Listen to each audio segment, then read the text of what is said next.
तो एक बार फिर से स्वागत है आपका हमारे YouTube चैनल में। फ्रेंड्स, आज यहाँ पर आपके लिए पर्यावरण का सेट तीसरा हम जो लेकर आए हैं यहाँ पर आपको देखने को मिलेगा, जिसमें हम जो है पर्यावरण के 30 क्वेश्चन डिस्कस करेंगे आपके यूटेट फर्स्ट के लिए। ठीक है ना।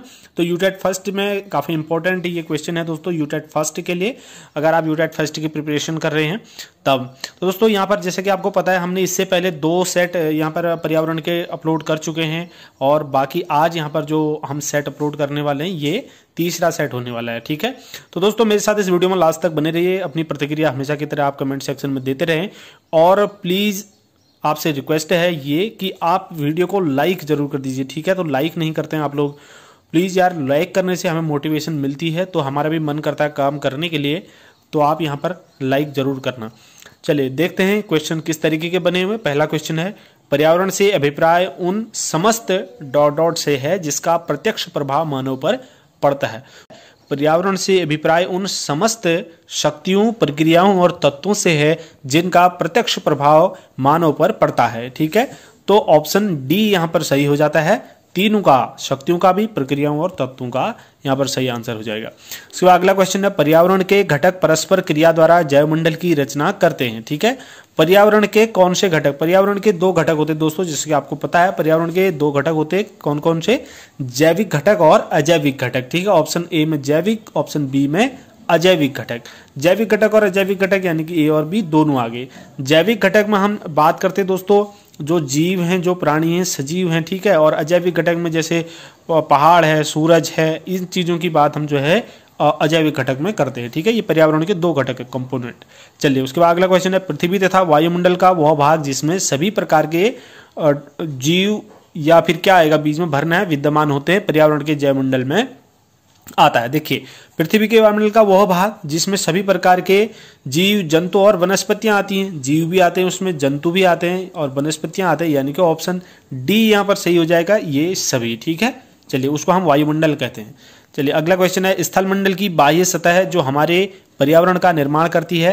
नामों से जानी जाती है। अब स्थलमंडल है, स्थलमंडल की सबसे बाहरी सतह है या बाह्य सतह है जिसको हम जो है पर्यावरण के का निर्माण करते हैं, वो क्या होता है दोस्तों? देखिए उसमें महाद्वीप भी आते हैं, पहाड़ भी आते हैं, मरुस्थल भी आते हैं, ये सभी आते हैं। ठीक है। स्थलमंडल में, स्थलमंडल में महाद्वीप भी आएंगे, स्थलमंडल में मरुस्थल भी आएंगे, स्थलमंडल में पहाड़ भी आएंगे, यानी कि ऑप्शन यहाँ पर सी सही हो जाएगा, सॉरी डी। अगला क्वेश्चन है, सृष्टि को ... प्रदान करने में वायुमंडलीय तत्वों की सर्वोच्च भूमिका होती है। तो सृष्टि को जीवन प्रदान करने में, ठीक है ना, तो सृष्टि जो भी है, सृष्टि को जीवन प्रदान करने में वायुमंडलीय तत्वों की सर्वोच्च भूमिका होती है, ऑप्शन ए सही है। अगला है, वायुमंडल में जीवनदायी जैसे ... सूर्य प्रकाश और ऊर्जा आदि पाई जाती है। तो वायुमंडल में जीवनदायी जैसे, देखिए भाई, जीवनदायी यहाँ पर ऑक्सीजन जीवनदायी है, ठीक है ना, और नाइट्रोजन भी हमारे लिए जरूरी है और कार्बन डाइऑक्साइड भी जरूरी है दोस्तों। ठीक है। तो उपरोक्त सभी ये भी सही हो जाएगा।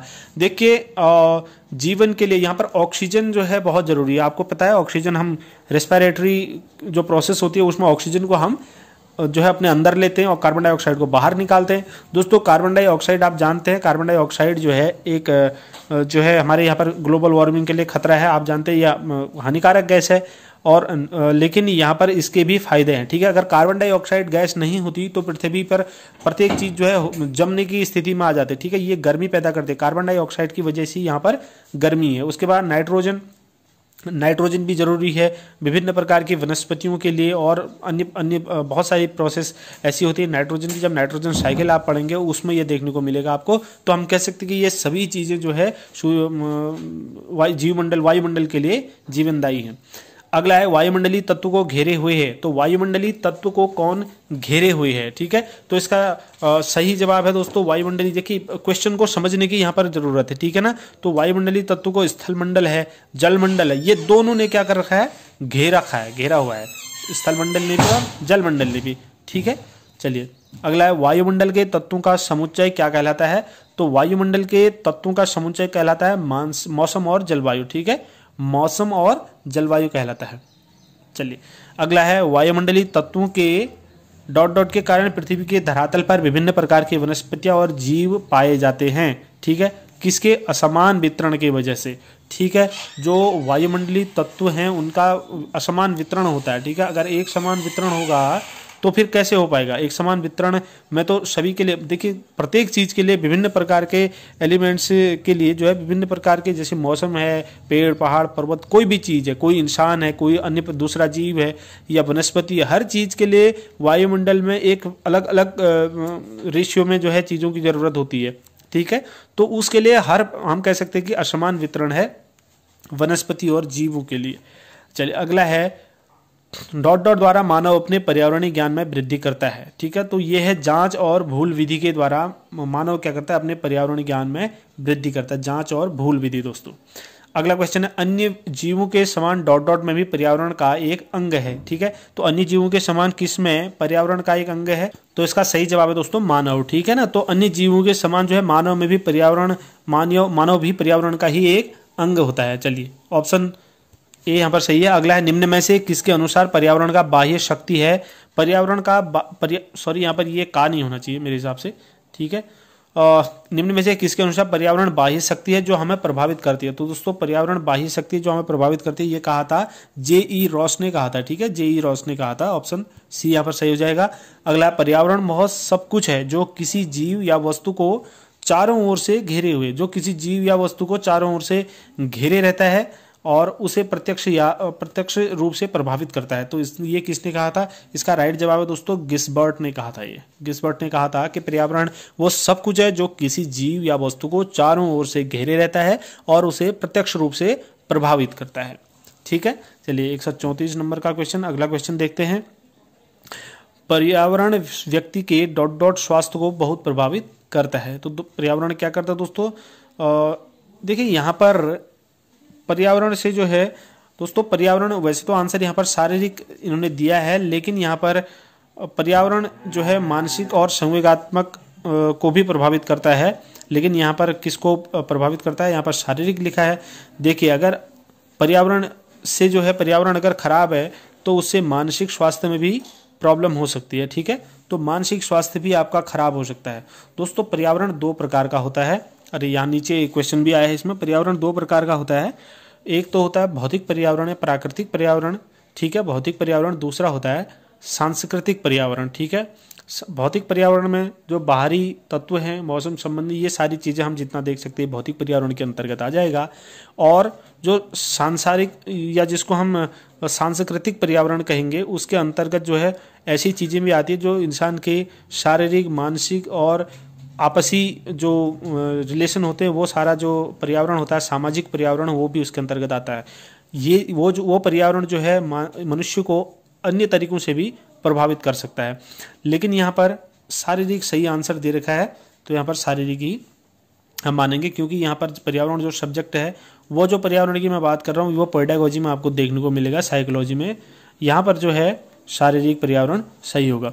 अगला, पर्यावरण कितने प्रकार का होता है? दो प्रकार का होता है, हमने अभी बात कर ली इस पर। भौतिक पर्यावरण को डॉट डॉट पर्यावरण भी कह सकते हैं। तो भौतिक पर्यावरण को दोस्तों हम प्राकृतिक पर्यावरण भी कह सकते हैं। ठीक है, भौतिक पर्यावरण को हम क्या कह सकते हैं? प्राकृतिक पर्यावरण भी कह सकते हैं। अगला क्वेश्चन है, जैविकी पर्यावरण को डॉट डॉट भागों में बांटा जा सकता है। तो जैविकी पर्यावरण को दोस्तों देखिए, उत्पादक, उपभोक्ता। ठीक है, उत्पादक में, उपभोक्ता में और विनाशक, इन तीनों में इनको बांटा जा सकता है। ऑप्शन डी यहाँ पर सही हो जाता है। ठीक है, प्राकृतिक पर्यावरण के डॉट डॉट मुख्य घटक हैं। दोस्तों प्राकृतिक जो पर्यावरण है उसके मुख्य घटक कौन कौन से हैं? देखिए, हवा भी है, पानी भी है और भूमि भी है। ये प्राकृतिक पर्यावरण है। ठीक है, क्या इसको इंसान ने बनाया, हमने बनाया? नहीं, तो ये प्राकृतिक पर्यावरण। अगला है, हमारे प्राकृतिक डॉट डॉट हमारे प्राकृतिक पर्यावरण के अंग है। तो देखिए पेड़ पौधे, पानी और धूप हमारे प्राकृतिक पर्यावरण के अंग हैं। ठीक है, तो यहाँ पर जो है सभी आंसर हो जाएगा। लेकिन यहाँ पर दे रखा पेड़ पौधे, दोस्तों प्राकृतिक पर्यावरण में हमारा वाटर भी आता है, धूप भी आएगी। ठीक है, और इनमें से कोई नहीं जो है ये गलत है, इनमें से यहाँ पर होना चाहिए था, ये सभी उपरोक्त सभी होना चाहिए था, है कि नहीं। चलिए अगला क्वेश्चन है, पर्यावरण प्रदूषण के मुख्य घटक डॉट डॉट हैं। तो पर्यावरण प्रदूषण के मुख्य घटक तो सभी हैं, जल प्रदूषण भी है, वायु प्रदूषण भी है और ध्वनि प्रदूषण भी है, ये तीनों। अगला, वायु प्रदूषण की समस्या डॉट डॉट प्रदूषण से भी अधिक जटिल है। तो वायु प्रदूषण की समस्या जो है जल प्रदूषण से भी ज़्यादा अधिक जटिल है। ठीक है, देखिए ध्वनि प्रदूषण, जल प्रदूषण, इन सब से जो है ज़्यादा ही है, सबसे ज़्यादा वायु प्रदूषण, क्योंकि वायु का प्रदूषित होना, इंसान, देखिए जल को हम प्यूरिफाई कर सकते हैं लेकिन एयर को प्यूरिफाई करना बहुत मुश्किल होता है, तो वायु का प्रदूषण जो है ज़्यादा नुकसानदायी होता है। अगला, शिक्षा के द्वारा ... की शिक्षा अध्यापक के सहयोग के बिना दी ही नहीं जा सकती है, तो ये अच्छे पर्यावरण की शिक्षा होगा दोस्तों। चलिए अगला है, स्वास्थ्य विज्ञान के अंतर्गत शुद्ध जल का महत्व और अशुद्ध जल से उत्पन्न रोगों का अध्ययन किया जाता है। ये तो सत्य है, ठीक है, तो स्वास्थ्य विज्ञान के अंतर्गत तो किया ही जाएगा, ये सत्य है, ठीक है। चलिए अगला क्वेश्चन है, प्राकृतिक पर्यावरण के साथ सांस्कृतिक पर्यावरण को जोड़कर किसकी संज्ञा दी जाती है। अब यहाँ पर बात हो रही है प्राकृतिक पर्यावरण के साथ, तो इसका राइट आंसर हो जाता है भौगोलिक पर्यावरण। अगला क्वेश्चन है, किसी भूभाग के वायुमंडल की दशा, उसके अंतर्गत तापमान, वर्षा, आर्द्रता, वायु की दशा, वायुदाब आदि ये सब चीज़ें आती हैं, तो इसके वार्षिक औसत को क्या कहा जाता है।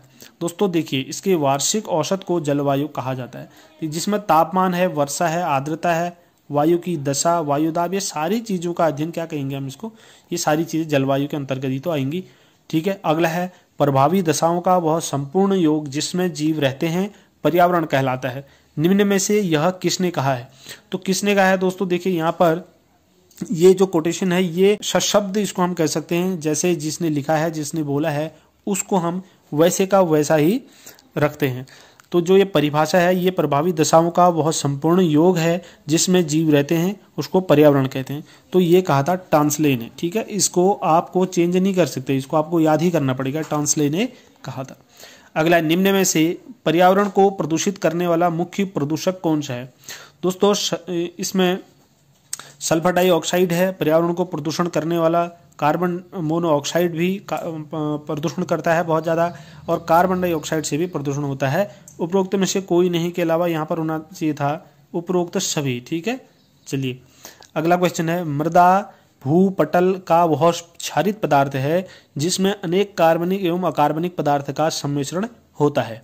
यह वह पौधों को उगाने में आवश्यक भोज्य पदार्थ प्रदान करता है। निम्न में से यह किसने लिखा है। तो दोस्तों ये किसने लिखा है, ये हिलगार्ड ने लिखा है, ठीक है। आप यहाँ पर ऑप्शन में देख पा रहे होंगे हिलगार्ड, ऑप्शन बी में।